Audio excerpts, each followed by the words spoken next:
Europe की धरती पर बैठकर भारत के विदेश मंत्री ने दिया ऐसा जवाब, यूरोपीय देशों की बोलती हो गई बंद। विदेश मंत्री के जवाब ने फिर जीत लिया भारतीयों का दिल। नमस्कार दोस्तों, श्रेष्ठ भारत देख रहे हैं आप और आपके साथ मैं हूं गायत्री। दोस्तों, अपनी बेबाकी और हास्य जवाबी के लिए मशहूर भारत के विदेश मंत्री एस जयशंकर ने एक बार फिर से यूरोप की धरती पर बैठकर अमेरिका समेत पश्चिमी देशों को आईना दिखाया।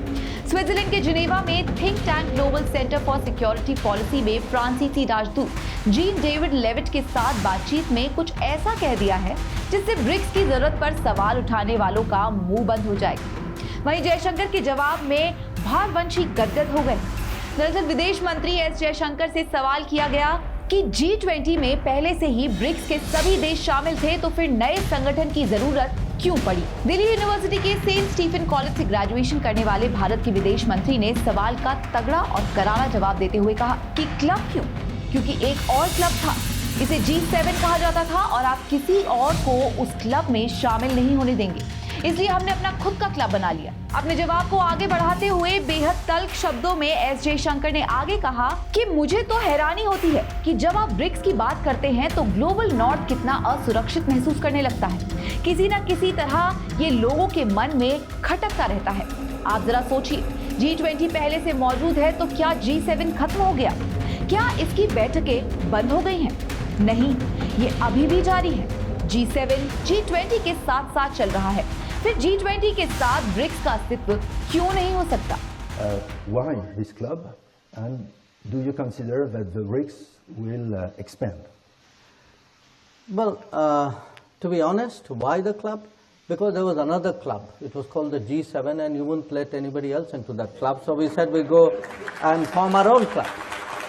You know, so we decided, okay, we are also, good citizens of good standing who have a place in the global society, and therefore this is how typically clubs multiply. So it started, and as it started, like many clubs, it gained a life of its own over a period of time. Others saw value in it as well. So in a sense, I would say,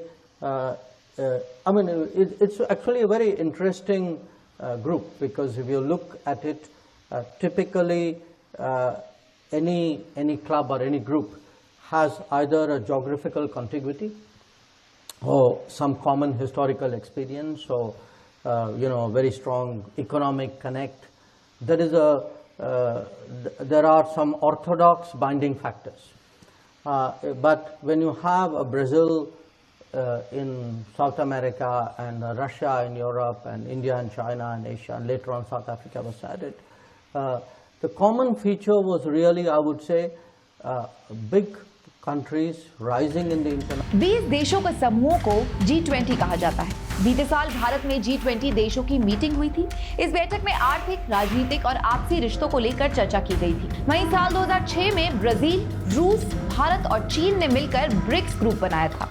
साल 2010 में दक्षिण Africa भी इसमें शामिल हो गया। वक्त के साथ इस समूह से जुड़ने वाले देशों की संख्या और बढ़ गई है। ईरान, मिस्र, इथियोपिया, यूएई समेत सऊदी अरब भी ब्रिक्स ग्रुप में शामिल होने पर विचार कर रहे हैं। इस ग्रुप की स्थापना विश्व के सबसे महत्वपूर्ण विकासशील देशों को एक साथ लाने और उत्तरी अमेरिका और पश्चिमी यूरोप के धनी देशों की राजनीतिक और आर्थिक शक्ति को चुनौती देने के लिए किया गया था।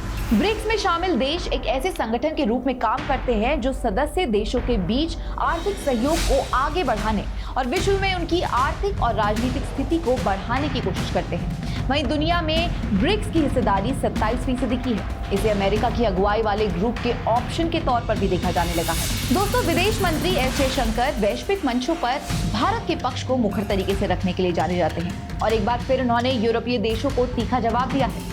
उम्मीद है कि भविष्य में भारतीय विदेश मंत्री एस जयशंकर से ऐसे अटपटे सवाल करने से पहले यूरोपियन कंट्रीज थोड़ा सा सोचेंगी जरूर। आपका क्या कहना है एस जयशंकर के जवाब पर? हमें कमेंट के जरिए जरूर बताएं और खबर को शेयर करना ना भूलें। नमस्कार। श्रेष्ठ भारत पर खबरों से जुड़े रहने के लिए चैनल को सब्सक्राइब और लाइक करें, बेल आइकन दबाएं और देखते रहें श्रेष्ठ भारत।